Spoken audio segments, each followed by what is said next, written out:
Bienvenue pour cette nouvelle session de R Toulouse. Donc, merci à Clémentine de nous présenter aujourd'hui pourquoi et comment mettre son code sous la forme de package R. Et pour information, on va essayer d'enregistrer cette présentation et de la mettre sur notre chaîne YouTube. Et avant de donner la parole à Clémentine, un appel à volontaires. On cherche toujours du monde pour nous présenter des choses en rapport avec R, n'importe quoi, votre utilisation pour le loisir, pour le travail, des packages que vous utilisez, si vous avez développé des packages, n'importe quoi en rapport avec R. Merci et Clémentine, c'est à toi. Merci. Alors, donc voilà, aujourd'hui, je vais vous présenter pourquoi et comment mettre son code sous la forme de package R. Donc, si vous avez des questions, n'hésitez pas à m'interrompre. Moi, je vois plus ça comme un échange que comme un cours magistral quelconque. Alors, donc déjà, je commence par la source principale quand on parle de package R. C'est ce livre R Package qui est disponible en ligne ou en papier. Il y a vraiment absolument tout. Donc, n'hésitez pas à vous y référer. Et donc, ma présentation, elle va être articulée en 2 points. Donc, déjà, pourquoi faire des packages? Donc, qu'est-ce que c'est un package et pourquoi on voudrait en faire? Et puis ensuite, comment on fait le package, comment on fait la documentation, les vignettes, la diffusion, etc. Donc, un package, c'est quoi déjà? Un package, c'est un ensemble de fonctions qui sont normalement plutôt autour d'un même sujet. Et puis, en plus de ces fonctions, on a de la documentation. Donc, on documente les fonctions et on documente le package en lui-même avec des vignettes qui sont un peu des guides d'utilisateurs, d'utilisation. Et tout ça, on le met dans un format que R comprend, qui est le format package. Donc, il y a un petit adage pour savoir quand faire un package. Si dans une analyse, vous avez besoin de 2 fois le même morceau de code et donc vous copiez-coller, il faudrait faire une fonction. Et si entre 2 analyses, vous avez besoin de 2 fois de la même fonction, à ce moment-là, il faudrait faire un package. Ça, c'est le monde théorique, mais qui reste le guide à suivre. Les avantages du package, ils sont assez multiples, mais ça tourne tout autour de la reproductibilité. En fait, le format package, ça sert à la fois pour soi, pour ranger son code sous un format qui va être plus réutilisable. Ça permet d'utiliser des fonctions entre nos analyses, mais ça permet aussi de partager facilement des fonctions, et tout ça en minimisant le risque d'erreur, puisque au lieu de copier-coller, de reprendre à chaque fois, on va pouvoir mettre les fonctions au propre, les commenter, et ensuite les réutiliser bien plus proprement. Et en fait, faire un package en R, c'est facile. Donc, pourquoi ne pas prendre l'habitude, puisque ça a des avantages et que c'est simple. Voilà. Il n'y a pas d'autres points à dire là-dessus. Donc, maintenant, on va voir comment on fait un package en R. Donc, vous allez voir, pour créer le package, on ouvre son RStudio. Bon, ça, c'est la méthode graphique. On peut aussi le faire en ligne, mais si on veut le faire en graphique, on ouvre son RStudio, on fait nouveau projet, on clique sur R Package et voilà, tout est fait. Ça crée un répertoire avec tous les fichiers dont on va avoir besoin dans un premier temps. Donc, il va y avoir le fichier RProject, le fichier description. Donc, le fichier description, ça ressemble à ça. Ça va être toutes les informations sur le package. Donc, tout est pré-rempli, il reste juste à éditer. Donc, voilà, il va juste falloir mettre le but, à quoi sert le package, votre nom, votre adresse mail si vous voulez être contacté à propos de ce package, une description et tout ça. Et voilà. Ensuite, il va y avoir le répertoire man pour mettre toute la documentation. Il va y avoir le fichier namespace qui est un fichier technique qui va être auto-généré et qui en fait contient les fonctions qui seront exportées dans le package. Et puis, il va y avoir le répertoire R pour mettre le code. Donc, à partir de là, qu'est-ce qu'on fait? Ouais. Donc, la question, c'est quand on n'utilise pas RStudio, comment générer tout ça? Donc, je pourrais le rajouter, c'est vrai que là, je n'ai pas pensé à le mettre, mais c'est avec le package DevTools il y a une fonction, je pense que ça va être un truc genre create package ou un truc assez explicite qui fait exactement la même chose en fait, qui va générer tous ces fichiers-là. Et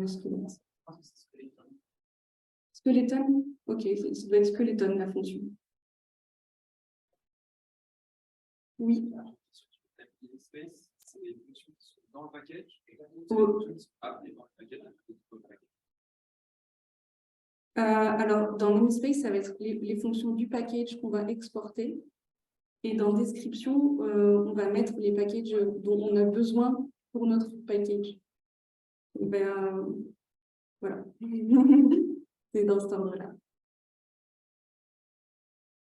Et en fait, tout ça, ça va être généré tout seul si on utilise des packages d'aide à la création de packages. C'est beaucoup d'histoires de packages là-dedans. Mais on a le package DevTools qui sert vraiment à ça, qui a plusieurs fonctions très utiles. Donc ça, c'est les 3 fonctions à faire régulièrement au cours du développement du package. Donc DevTools check, ça va vérifier que tout ce qu'on a fait jusqu'ici suit les règles de conformité pour les packages R. DevTools install, ça va permettre d'installer le package. Ah ouais, n'hésite pas. DevTools install, ça va donc installer le package en local pour l'utiliser. Et DevTools build, ça va créer la version compressée qu'on peut partager si on veut transmettre le package à d'autres utilisateurs. Donc maintenant, on est vraiment dans le package, on commence le package. Donc on ouvre un fichier R et on écrit sa fonction comme d'habitude. Donc là, c'est une fonction qui sert un peu à rien. C'est une fonction qui a 3 arguments, A, B, et addition égale true ou false. Et si addition égale true, on fait le résultat, c'est A plus B. Et si addition, c'est false, le résultat, c'est A moins B. Voilà. Mais ça, maintenant, peut-être que je trouve ça utile, mais dans 5 ans, dans 3 ans, ou même dans 3 mois, je relirai mon truc, je ne me rappellerai plus pourquoi j'ai fait ça. Donc, on va vouloir la documenter.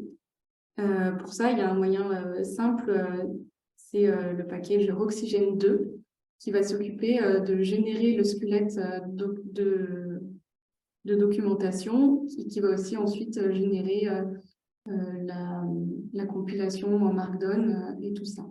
Donc, pour commencer, le plus simple, c'est de mettre son curseur n'importe où dans la fonction et de faire insert oxygène skeleton ou CTRL-ALT-SHIFT-R. Et en fait, à partir de ça, ça va nous générer tout seul cette partie-là qui correspond à la documentation de la fonction. Donc après, il n'y a plus qu'à remplir le titre de la fonction, la définition des différents paramètres d'entrée, la définition de ce que ça sort. Export, c'est si on veut exporter la fonction dans le package, donc c'est là que ça va générer ensuite dans le namespace. Et exemple, on met des exemples. Donc voilà, on remplit ça. Et ensuite, quand on va utiliser DevTools install ou quand on fait DevTools document, ça va compiler la documentation. Et puis après, quand on fera en interrogation additionne ou soustrait ou help additionne ou soustrait, etc., on aura directement accès à la documentation sous un joli format compilé. Donc voilà, ça c'est très pratique aussi. Après, on refait DevTools install, DevTools check et DevTools build, parce qu'il faut le faire tout le temps. Donc, je remets la même slide. Et puis, une fois qu'on a plusieurs fonctions, ce qu'on va vouloir faire, c'est des vignettes qui vont plus expliquer le pipeline, le déroulé des fonctions, à quoi elles servent, etc. Et donc, pour ça, on peut utiliser le package useVis et la fonction useVignette, avec après le nom de la vignette. Et là, ça va automatiquement générer le squelette pour la vignette. Donc, c'est un fichier Markdown. Après, il n'y a plus qu'à remplir comme on a envie. Voilà. Et puis, ensuite, donc, on écrit la vignette et on peut faire DevTools build vignette ou si on refait DevTools check, DevTools install, DevTools build, ça le fait aussi. Et on se retrouve directement avec la vignette en HTML qu'on peut partager, qu'on peut utiliser, etc. Donc, ça, c'était un peu le cœur du développement de package. Après, on peut aussi aller un peu plus loin. Bon, vous avez vu, c'était facile, hein. Il n'y a pas grand-chose de compliqué dans créer le package à la base. Mais ensuite, on a encore d'autres fonctions, hein. Donc, celle-là, c'est use readme RMD. Ça génère un document readme qui correspond directement au format readme pour les packages sur GitHub ou GitLab. Donc, par exemple, là, ça m'a généré ça tout seul quand juste j'ai fait tourner le truc. Juste en lançant la fonction, ça me génère ça avec plus qu'à remplir les différentes parties. Qu'est-ce que fait mon package, comment l'installer, donc ça dépendra de où je le diffuse. Et puis quelques exemples à remplir soi-même. Donc voilà, à chaque fois, c'est tout généré automatiquement, il ne reste plus qu'à remplir. Ça peut paraître un peu long de remplir la documentation à chaque fois, mais c'est quand même vraiment utile, même pour soi-même, parce que les analyses, quand on les fait, ça paraît clair, mais après, bon, on a tous eu à relire son propre code il y a quelques mois ou années et se dire, ah, mince, j'aurais peut-être dû mettre des trucs en plus. Et ensuite, si on veut aller un peu plus loin, pour utiliser Git, on peut faire use this, use Git, qui va, pareil, tout automatiquement gérer le versionnage. Pour faire des tests unitaires, il y a aussi un package qui s'appelle TestBat, mais que moi, j'ai jamais eu l'occasion d'essayer. Mais il est tout très bien documenté aussi, il est accessible ici. Et puis, oui. Alors en fait, les tests unitaires, c'est une bonne pratique de programmation quand on a des packages qui vont être assez complexes, avec des fonctions assez complexes qui s'appellent entre elles et tout ça. Et en fait, le test unitaire, ça va être écrire des morceaux de code qui testent les différentes parties du code. En fait, c'est tester son propre code d'une manière automatique au fur et à mesure. Et ça permet en fait d'avoir un code qui va être beaucoup plus robuste au changement. En fait. Si après on modifie une fonction au milieu, on n'a plus qu'à refaire tourner les tests, voir si tout marche encore. Mais ça, c'est plus pour quand on fait des gros projets ou des... bon, ce serait bien de le faire de manière courante, mais je connais personne qui le fait. Si? Ah oui, si, il y a des gens qui le font, apparemment. Moi, j'ai une question par rapport à ce qui s'est passé sur README. Oui. Par rapport à créer un README à la main, est-ce que ça a utilisé la fonction par rapport à utiliser créer le fichier Lardon à la main, quel est l'apport d'utiliser la fonction? Est-ce que ça permet de récupérer les exemples qu'on a mis dans le fichier et les mettre directement dans README? Non, non, ça permet juste d'aller très vite parce que c'est juste une ligne de commande, mais sinon ça revient au même que de le créer à la main. D'accord. Non, non, ça ne va pas gêner, enfin, ça ne va pas réutiliser les exemples que tu auras déjà écrits avant. Et ben, je peux faire ça, récupérer ce qu'il y a dans déjà dans ta vignette. Je pense pas. Non. Bah après, les vignettes, c'est en Markdown et le README est en Markdown aussi, donc tu peux le réutiliser, quoi, mais je pense pas qu'il y ait moyen de automatiquement générer le README à partir d'une précédente vignette. Oui. Si vraiment des exemples complexes dans la vignette. Juste pour répondre, si vraiment tu as des exemples complexes dans la vignette et que tu veux les reproduire dans le README sans avoir à faire du copier-coller, comme c'est du Markdown, tu peux faire une référence à un fichier Markdown commun ou deux dans chacun des deux. C'est un peu plus complexe et illisible dans le code, mais tu as vraiment exactement les domaines qui ont exactement le même comportement dans tous les checks. Quelqu'un a dit un jour c'est une bonne pratique de ne pas recopier du code. C'est sûr.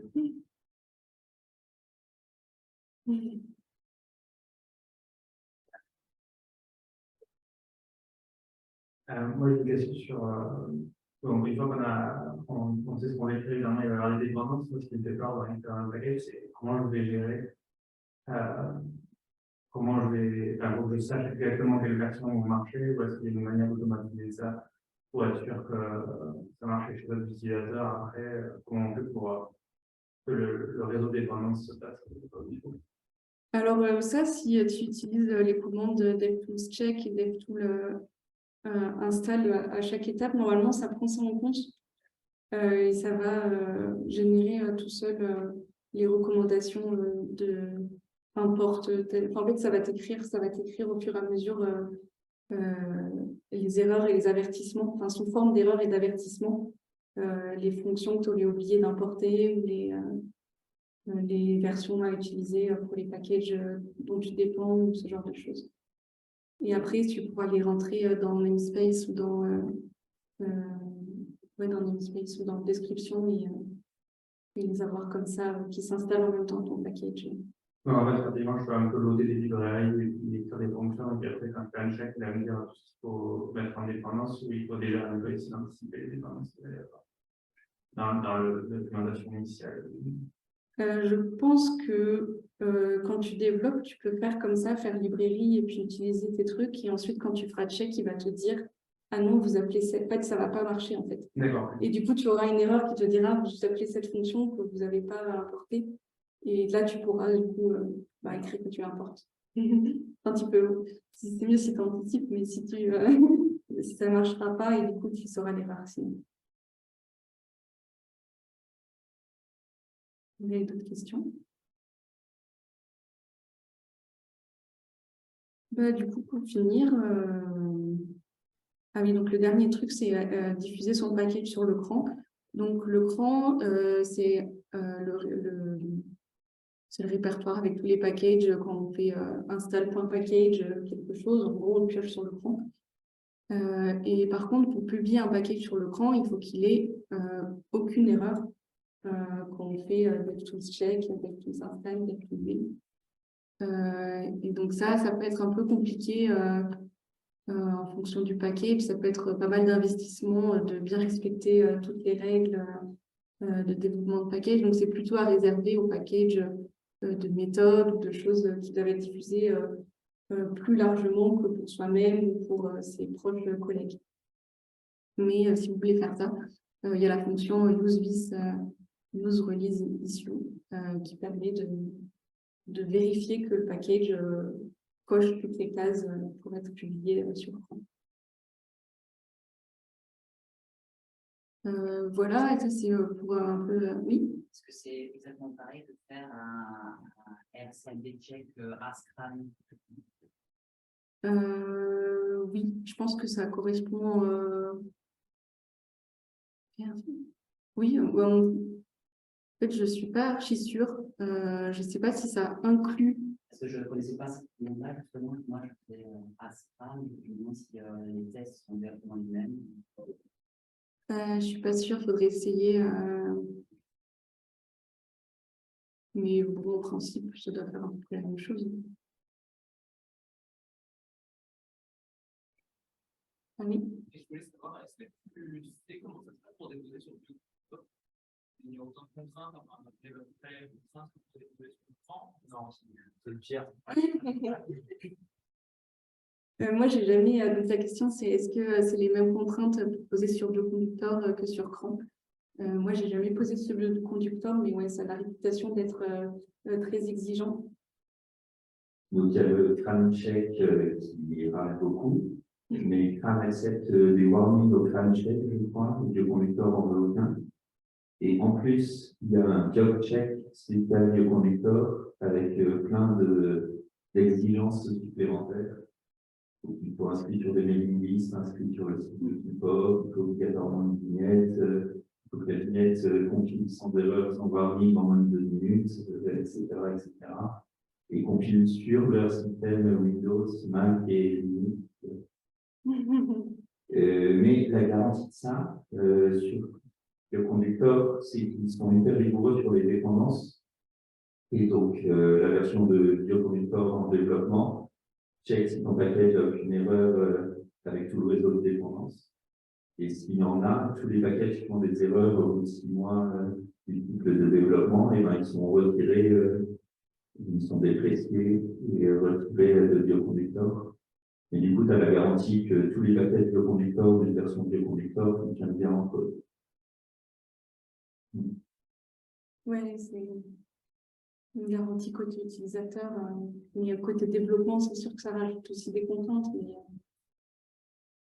Moi, je suis spécialiste sur le code, mais quand on dépose sur le crâne, il n'y a pas une espèce de validation par les pairs. Parce qu'ok, il y a tout le code, etc. Mais bon, il peut y avoir des erreurs aussi dans l'histoire, des erreurs de calcul dans la fonction, des choses comme ça. CRAN, c'est une vérification automatique. Il n'y a pas de validation par les pairs. Non, c'est pas quoi que ce soit. Après, tu peux publier à côté dans un journal pour être remonté par une paire sur le code. Ce que je veux dire, c'est que quand on va chercher des packages sur crâne, on n'a pas l'assurance que c'est errotique. Ah non. Oui, d'après l'algorithme, d'un point de vue code. Ah bon?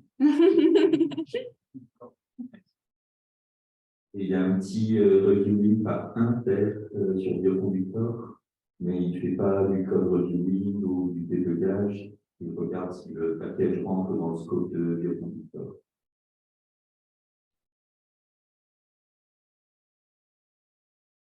Et voilà, pour finir, c'est plein de sources variées. Si vous voulez regarder plus en détail un des packages dont j'ai parlé ou suivre ce cours qui est un peu c'est un tuto en ligne en fait pour faire étape par étape le développement d'un package et la diffusion sur Git via DevTools.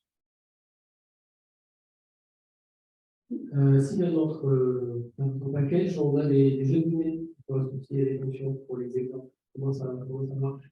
On peut les intégrer? Alors oui. Après, ça va dépendre de la taille du jeu de données. Pour les exemples, on va plutôt faire des jeux de données le plus petit possible, enfin, le moins lourd. Mais normalement, oui, on peut les exporter sans souci avec le package.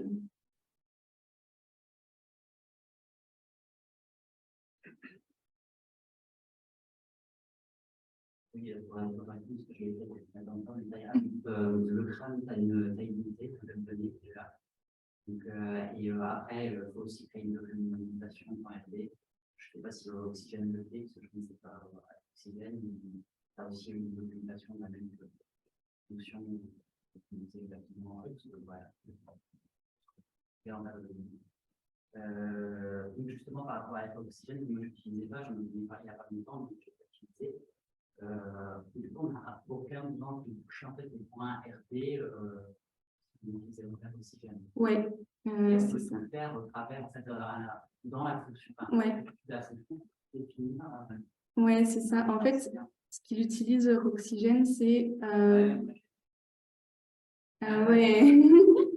En fait, là, tu vois, les commentaires, il met une espèce de guillemets après pour les séparer de tes propres commentaires. Et donc, avec ça, il génère tout seul tous les fichiers RD. Tu n'as pas du tout besoin de les ouvrir pour vérifier quoi que ce soit. Et sinon, il y a une partie qui n'a pas discuté, que je vais discuter parce que j'étais un peu perdu là il n'y a pas longtemps, sur les licences, le choix des licences. Ah ouais. Et qu'il y en a beaucoup.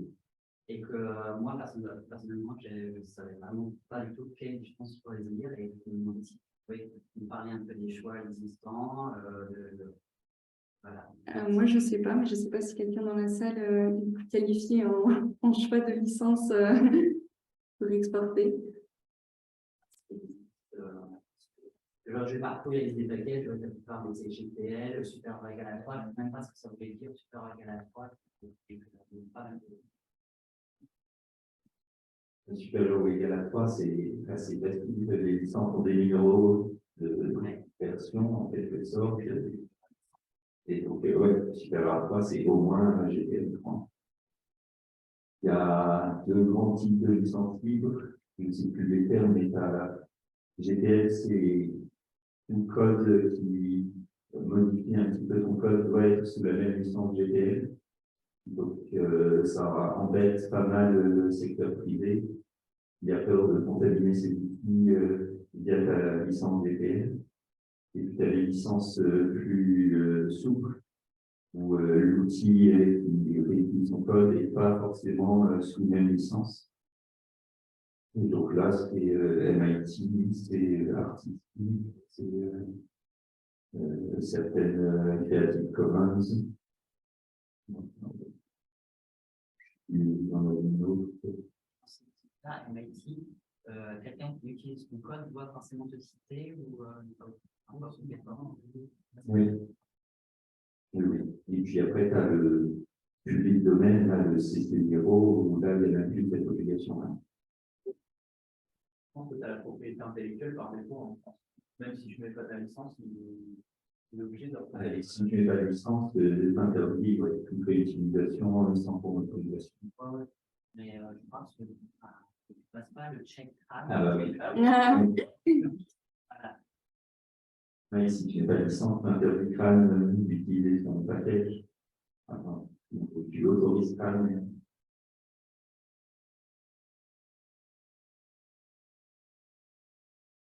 Maintenant, dans les packages, on voit des sites qui sont associés à un package. Ouais. Et alors, est-ce qu'il y a un pont facile pour faire justement entre le package et l'écran et après le site avec le package down ou tout comme ça? Mais est-ce que c'est facile à construire? Je pense que tu dois pouvoir faire dans ton fichier description, tu dois avoir une entrée pour lier un site web. J'ai jamais essayé, je ne sais pas si quelqu'un pour qu'ensuite sur Cran, il y a un... Enfin, sur Cran, des fois, on voit un lien vers le site. Ouais.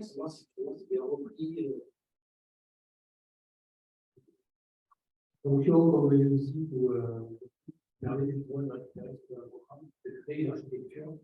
Ah oui. Permet de créer pour c'est faisable avec Sphinx, dans la documentation. Je pense qu'il doit y avoir des outils, des choses comme ça qui permettent de faire le fond et qui automatiquement une grande HTML. La plupart des documentations, en Python, du coup, il y a la documentation automatique comme avec AirOxygen avec Sphinx. Et lui génère automatiquement toute la trame HTML pour la documentation. Donc, je pense qu'il doit y avoir le même système R avec une autre librairie ou peut-être même dans AirOxygen avec une exportation du format HTML et de la documentation. Alors, je connais rien parce que je n'ai jamais fait. Quelqu'un l'a fait pour moi, pour mon package. Alors, c'est Package Down qui le fait. Et donc, il prend le code et la documentation d'un site web. Et l'hébergement du site web, il est possible sur les pages GitHub Page, donc juste à côté du code du package, en utilisant une GitHub Action. Ils sont publiés dans Airlib, et donc il y a une GitHub Action package down, je ne sais pas quoi. Qu'il suffit de copier dans les actions du GitHub, et à chaque fois qu'il y a un push ou à chaque fois qu'il y a ce qu'on veut, ou qu'on configure dans l'action, il met à jour le site web correspondant. Ça, c'est la théorie. Dans la pratique, celui qui l'a fait pour moi, il a fait une branche package down dans le package. Ça veut dire que ça ne doit pas être totalement... il doit y avoir quelques subtilités. Mais toute la mécanique existe avec package down et les actions GitHub pour les héberger immédiatement sur le GitHub Page.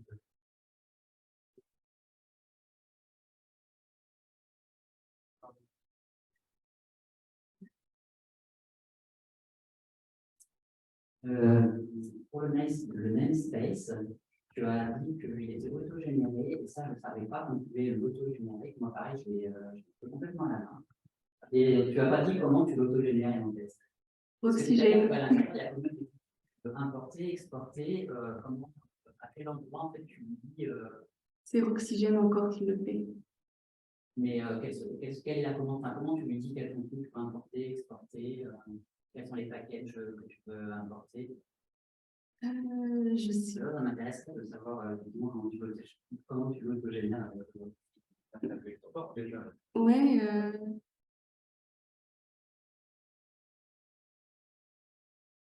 Alors, il me semble que moi, ça le fait quand je fais DevTools check, DevTools install et DevTools build. Une fois que tu as fait use Oxygène, il me semble que ça le fait automatiquement.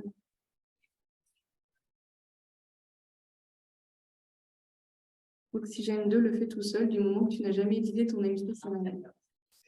Ah oui, parce qu'en fait, quand tu le crées, il crée en haut, il écrit une ligne éditée par Oxygène 2, ne pas toucher, quoi. Et ensuite, il s'en occupe.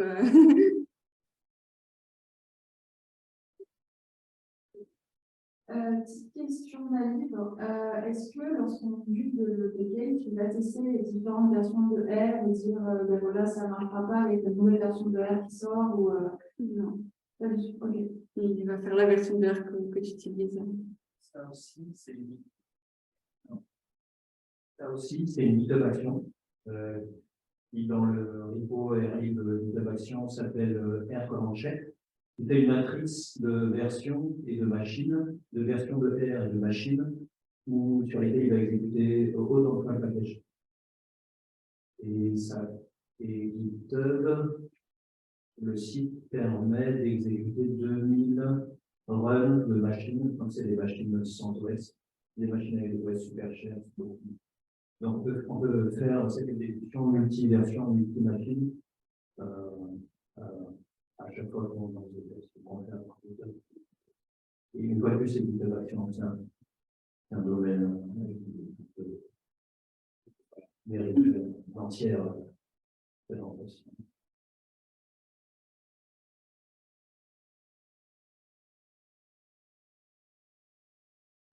Moi, j'ai une question. Merci beaucoup pour cette présentation. Ça fixe les idées, c'est génial. Combien de packages tu as déjà créé lors de grandeur? 2-3. Ouais, et est-ce que tu peux parler de la frustration de faire la doc en même temps que de faire la fonction? Ouais. En se disant, de faire un push, ah oui, à chaque fois. Ouais. Non, c'est vrai que c'est un peu pénible. Après, il y a plusieurs méthodes. Soit tu développes, et puis après, une fois que tu as fini ta fonction, tu te dis, bon, il faudrait quand même que je fasse ma documentation. Soit tu fais quand même plusieurs fonctions, puis après, tu commandes toutes à la suite. Moi, souvent, ce que je fais, c'est que je mets le squelette, je commence à écrire les points, et puis je repasse après, je prends un moment où je repasse toutes les fonctions, j'homogénéise. Parce que des fois, quand on utilise la même variable, on ne va pas les décrire pareil à chaque fois, et après, c'est un peu chiant. Donc, j'homogénéise, je vérifie que si j'ai une variable data, que le data, je vérifie toujours pareil, si c'est toujours la même data, ce genre de truc, quoi. Mais c'est vrai que c'est pas la partie la plus passionnante du développement. Mais voilà, c'est vrai que bon, une fois que tu as fini et que tu as ton joli package avec toute ta documentation, quand tu fais point d'interrogation et tout, c'est un peu valorisant quand même. Sur le sujet, moi, j'avais un peu compris une question peut-être, il n'y a pas de bonne ou mauvaise réponse, mais quand on commence à développer des fonctions comme ça, et puis quand on écrit pour la config, nous avons les 10 arguments, 15 arguments, à quel point est-ce qu'il y a des bonnes pratiques pour décider s'il faut splitter ça en 2 fonctions, 3 fonctions, comment on décide, comment on construit le package, la taille des fonctions. Je ne sais pas s'il y a des règles fixes. Je pense que ça dépend un peu de toi. Mais c'est vrai que en fait, quand tu développes un package, tu peux faire des fonctions internes. Tu n'es pas obligé de faire que des fonctions que tu exportes. En fait, tu peux faire si tu as en milieu de ta fonction un gros bout de code qui sert à un truc, tu peux faire une autre fonction interne que tu appelles plusieurs fois. Ça permet aussi un peu de simplifier le code de chaque fonction, de diviser en plusieurs petites fonctions. Après, ça fait plus de fonctions à tester avec des tests unitaires. Je n'ai pas d'avis sur la question, mais JobCheck a un avis sur la question et te fait une note dès que tu as une fonction qui fait plus de 100 lignes de mémoire. Oui. Mais ça reste une note, donc c'est pas un warning. Note, c'est OK, ouais. Et pour revenir sur la question de bonne pratique, moi aussi une question sur les fonctions internes. Est-ce que tu les documentes à chaque fois également les fonctions internes? Non seulement la fonction que tu veux exporter à l'utilisateur. Moi, je les documente toutes parce qu'en fait, ça me sert aussi à moi-même. Si c'est un package, par exemple, si c'est un package que tu vas publier, des fois, les délais de publication, c'est long, ou alors tu vas en avoir besoin pour notre analyse dans 2 ans. Et si ton code est obscur. Moi, quand je fais la documentation, je la fais aussi pour moi-même à chaque fois. Donc, les fonctions internes, je les documente. Après, juste, tu ne mets pas @export et c'est bon. Pas de mettre des commentaires en milieu de la fonction, vraiment un point épais à chaque fois. Ouais. pas chronophage. Après, je vais peut-être pas mettre tous les exemples et tout ça, je vais juste remplir la partie avec les arguments en entrée et puis la partie avec les retours. Et voilà, quoi. Enfin, ça, je trouve pas que ça prenne avec Oxygène qui fait tout seul le squelette. Finalement, c'est pas si long de juste remplir les arguments.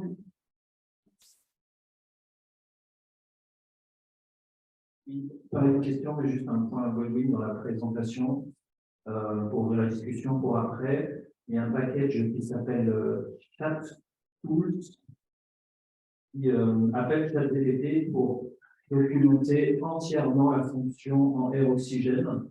Je vous invite à l'essayer, ça fait des trucs Ah oui.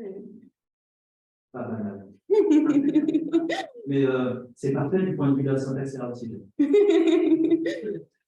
Et donc, non seulement il y a ce squelette, mais c'est rempli. Oui, c'est pas mal. Après, ça envoie le code oui, à des instances. Il faut parler du code, évidemment.